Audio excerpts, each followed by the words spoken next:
Dan Bongino, the new, deputy director of the FBI, he recently had this clip that went all around where he said on camera that he had a source that he trusted deeply. And he's an informed guy. He was at a Fox News interview, and the source told him that Epstein was working for an intelligence agency in the Middle East. And I don't know which one, but someone in the Middle East.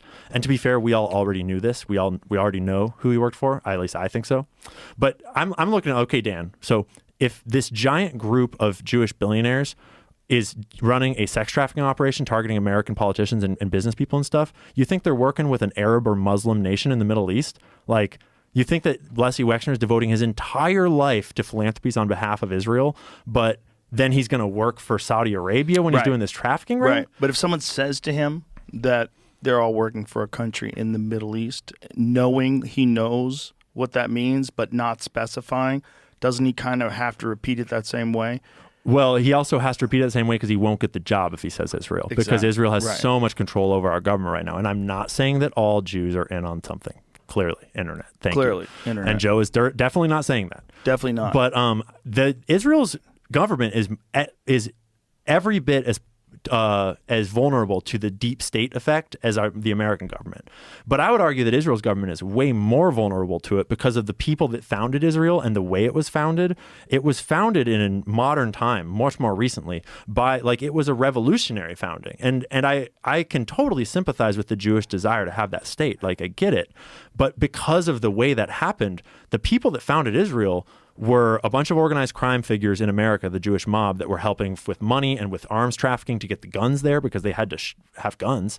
And it was the Rothschild banking family sending a whole bunch of money and getting the declaration in the first place.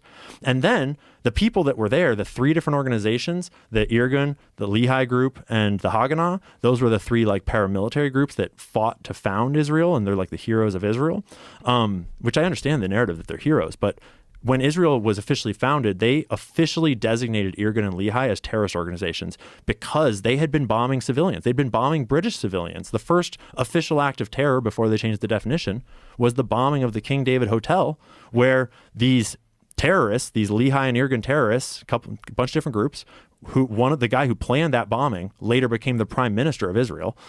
They were bombing civilians. So when those are the groups that are fighting to found that nation, even if all the Jews there are wonderful people, the leadership is inherently composed of these people that have been deeply corrupt for all time. And so you get this fertile ground for this kind of deep state effect to take power. And when you start to research the heads of state of Israel over history, you realize that a bunch of them were in those groups doing those terrorist acts and have done a bunch of dark stuff because those were the people that were at the top of that military organization. Those terrorist organizations reformed to form the IDF. And what's interesting is you can talk about this now, post-October 7th. It opened wide open. Post-Gaza. I think that the state of the Israeli influence that sustained them for so long, that was essential to them surviving this long, I think that it has grown cancerous to the Jewish faith in general, because Jeffrey Epstein is the perfect example of this. Jeffrey Epstein was the world's most prolific and evil sex trafficker that we know of so far, ever. And he very clearly was a Jewish organization of Jewish people working on behalf of Israel and other groups. And so that's a dark stain on Israel and on the Jewish people if you own it. If you try to defend that, that's not good. You don't want to have to defend that. Right. You want to be free of that kind of shit because the Jewish people don't believe in that. That's not what Jews are. Jews are regular people, just it's the deep state of the intelligence agencies in Israel. And the thing about Israel is that Jewish people have every incentive to need to defend Israel, right? Right. Because if I'm a Jew, it's of course you have to defend Israel. That's very understandable. It's your people, and you don't want another Holocaust. You don't want another, Jews have been in conflict with other people for ages because they are outsiders and because they are so different and because they group up and lots of reasons. But you don't, as a Jewish person, you're now faced with this choice. Do I stand by Israel always, forever, for everything, and defend everything they do? Or do I get labeled as a self-hating Jew like Dave Smith gets labeled, like Glenn Greenwald gets labeled? Right. Do I stand against all of my culture? And do I get ostracized by my family and by my community? But the problem is that if you have to defend everything that Israel does, you're forced to defend this fucking deep state that is in bed with these organized crime figures. Right. And I would argue that that Israeli deep state is just as much in bed with all the other organized crime as our deep state is, as the Saudi deep state is. Right. Like, there's evil people at the top of all these governments. Well, the thing is, Israel is connected to one race of people. Yeah. It's correct. Whereas the United States, which also is involved in a lot of really fucked up things all over the world, when people think about the United States, they don't think about it as one. Bingo. Yeah. Yep. And so it just puts that's us all in this impossible situation. And it's this, Right. it's an impossible conversation that we all, and I'm glad for it because it's a maturing process. And I think we need to do it very delicately and very carefully and thoughtfully because Jewish people are people and they're not evil. Like, Right.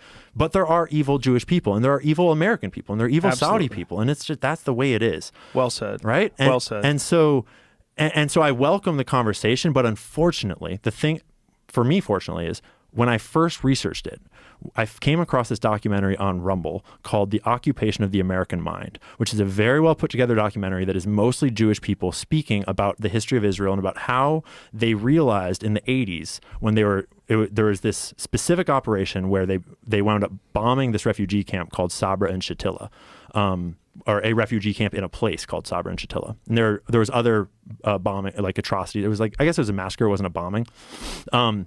And it was the first time where Western journalists had taken video cameras over there and video feed were coming back of the conflict of what was happening. And American sentiment turned really harshly against Israel in the 80s there. And they realized we don't need to win just the kinetic war. We need to win the ideological war on the global scale. Because if we don't win that ideological war, the whole world will turn against us and call us a colonial project, which I would argue they kind of are, but that's not the point here. And I don't mean to say I'm necessarily right about my perspective on that.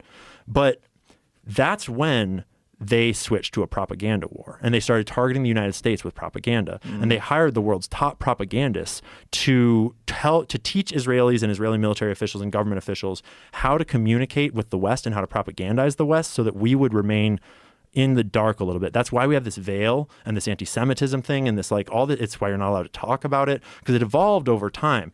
And they eventually hired this guy that I think is called Howard Luntz. And Luntz worked with the Israel Project. There's a report online that came out in 2009, I think, called the Israel Language Dictionary, the Israel American Language Dictionary. And it's basically a word for word. This is how you discuss the rockets raining down. This is how you discuss the settlements. This is how you discuss the occupation and the palace and all these things. And they use examples of words that work and words that don't work. And when you read it, you realize like, holy shit, that's exactly what politicians have been saying on TV my entire life.